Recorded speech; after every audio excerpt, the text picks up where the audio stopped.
नमामि शम्भुं पुरुषं पुराण नमामि सर्वज्ञमपारभावं नमामि रुद्रं प्रभुमक्षयन्तं नमामि शर्वं शिरसा नमामि देवं परमव्ययम् उमापतिं लोकगुरुं नमामि दारिद्र्यविदारणं नमामि रोगापहरणं नमामि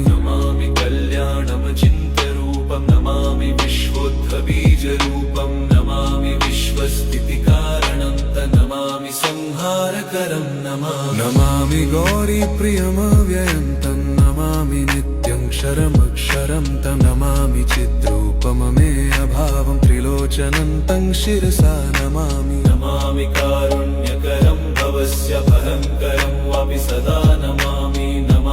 दातारं दीप्सितान नमामि सोमेशमुमेशमादमामि